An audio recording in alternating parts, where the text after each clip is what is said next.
لیوە ئەنوەر عەزیز باوە پێشمەرگەی دێرین و جێگیری بەڕێوەبەری ئاسایشی ڕۆژهەڵاتی هەولێر بەهۆی ڤایرۆسی نەگریسی کۆڕۆناوە گیانی سپارد لە ڕێوڕسمێکی ماتەم ئامێزدا لە بەردەم بارگای مەڵبەندی سەیرڕێخستنی هەولێر لەلایەن ئەندامانی مەکتەبی سیاسی و سەرکردایەتی و لێپسراوی مەڵبەندی سەیرڕێخستنی هەولێر و ژمارەیەکی بەرچاو لە کادیر و هاوڕێ و هاوسەنگەرانی پێشوازی لا تەرمی پیرۆزیان کرا و دواتر لە گۆڕستانی گوندی یارمجەی دەشتی هەولێر بە خاک سپێردرا.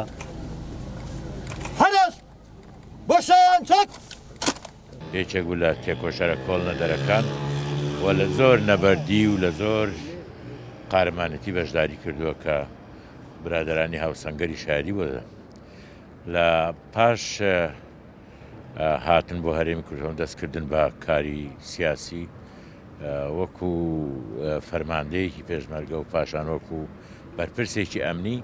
وەزیفەی خۆی دیتووە بۆ پاراستنی ئەمنێتی هاوڵاتی بۆ بەرگری لە هاوڵاتی بۆ بەرگری لە دیموکراسی لە هەرێمی کوردستان و بەرگری لە سیستەمی سیاسی کە ئێمە سیستەمی پەرلەمانیمانەیە سیستەمی فرەحیزبی لەو ماوەی دواییش تقریباً لەو چەند ساڵی ڕابردوو بەڕاستی وەکو بەرپرسێکی ئەمنی لەو دام و دەستگا و دامەزراوە حەساسە پیاوێکی زۆر مەوزون بوو و عاملی تەبایی بوو لەگەڵ ئێمە لە شارێکین کە بارودۆخی ئەمنی لێرە کەمەک حەساسە بەنسبەت هێزە سیاسیەکان حالەتێکی زۆر تەبیعی نییە بەڵام لەگەڵ ئەوەشدا هەوڵی دا کە بە کەمترین کێشە ڕۆژانەی کارەکانیان بەسەر ببن. مام ئەنوەر کەسێکی دڵسۆز و خۆشەویست و کادرێکی بەتوانا بووە لە ئەرکەکانیدا لە مەراسیمی بە خاکسپاردنیشیدا هاوڕێ و هاوسەنگەرانی لە دەستدانی لیوە ئەنوەر عەزیز باوە بە خەسارەتێکی گەورەی دەزانن لا یەکێتی نیشتیمانی کوردستان و دەستگای ئاسایشی هەرێم. پرسە و سەرخۆشی خۆمان ئاراستەی ئەو بنەماڵە تێکۆشەرە دەکەین ئەو بنەماڵە کە ژیانی خۆیان لە پێناوی کوردایەتی تەرخان کردبوو و دەتوانین بڵێن قەبرستانێک شەهیدیانەیە قەبرستانێک تێکۆشەریان پێشکەش بە ملەتە کردیە لە ڕێگای ڕێبازی کوردایەتی و سەرفرازی ملەتەکەیان. مام ئەنوەر یەکێک بە لە کادرە هەرە دڵسۆزەکانی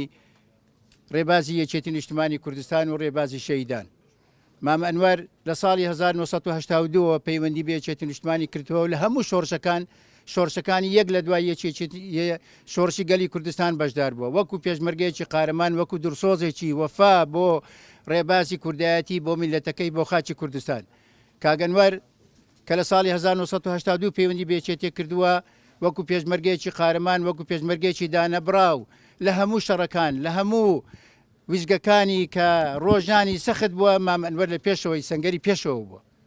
نەگەر بەخۆی بنەماڵەکەشی کوڕەکانی هەمویان بەڕاستی جێگای شانازی هەمومانە جێگای ڕێز و تەقدیری هەمومانە. مام ئەنوەر جگە لەوەی کەوا پێشمەرگەیەکی قارەمان بوو پێشنیار کرا کە لە دەستگای ئەمنی کار بکاتن بۆیە لەم دەستگای زۆر بەسەرکەوتوانە بۆ پاراستنی خاچی کوردستان بۆ جێبەجێکردنی یاسا لە هەرێمی کوردستان مام ئەنوەر لە پێشەوەی جێبەجێکردنی یاسا بوو لە پێشەوەی ئیلتیزامکردن بوو. بە ناوی دەستگای ئاسایشی هەرێمی کوردستان و بەڕێوەبەرایەتی ئاسایشی ڕۆژهەڵاتی هەولێر بەخێراتنی یەکە بە یەکەی بەشداربووانەکەین بەخێربێن سەر و سەر چاومان بەم شەوە لەو دوورەوە ماندووبوونتان جگەی شانازی ئێمەیە سەبەرزیە بۆ ئێمە وە سەبوریشە بۆ ئێمەش بوو بۆ بنەماڵەکەی. مامەنوورێکێکە لە پیاوە تێکۆشەرەکان یەکێک بوو لە پیاوە قایدەکانی ئەم سنوورە لە هەموو تەمەنی خۆی لە خەبات و پێشمەرگایەتیە سەرف کردووە پیاوێکی قارەمان بووە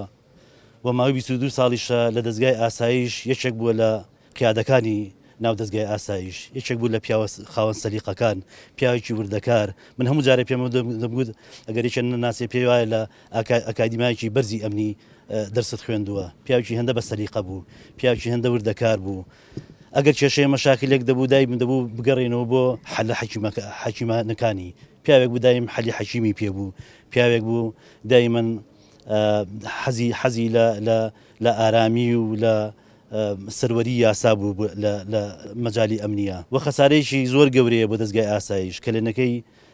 خەسارەکەی مامەنۆر بە ئاسانی لە دەستگای ئاسایشە پڕ نابێتەوە. ئەنوەر عەزیز باوە لە ساڵی 1952 لە بنەماڵەیەکی شۆڕژجێر لە گوندی مەلاقەرە لەدایک بووە. هەرزوو لە تەمەنی لاوێتیدا و لە ساڵی 1968 پەیوەندی بە شۆڕشەوە دەکات و لە ساڵی 1970 پەیوەندی بە حزبی سۆشیالیست دەکات و دواتر لە ساڵی 1982 پەیوەندی بە ڕیزی ڕێخستنەکانی یەکێتی نیشتیمانی کوردستان دەکات. لە ساڵی 1985 دەبێتە پێشمەرگە و لەدایەن داستان و نەبەردیدا بەشداری کردووە و لە بنەماڵەکەیاندا خاوەنی زیاتر لە 10 شەهیدا. مەدالیای ڕێزلێنانی لەلایەن سەرۆک مامجەلالەوە پێبەخشراوە. جگە لە خەباتی سیاسی و چەکداری و پێشمەرگایەتی بۆ ماوەی 22 ساڵ لە دەستگای ئاسایشی هەرێم کاری کردووە و دواپلەشی لیوای ئاسایش و جێگیری بەڕێوەبەری ئاسایشی ڕۆژهەڵاتی هەولێر بووە. سەرباز محەممەد، گەلی کوردستان، هەولێر.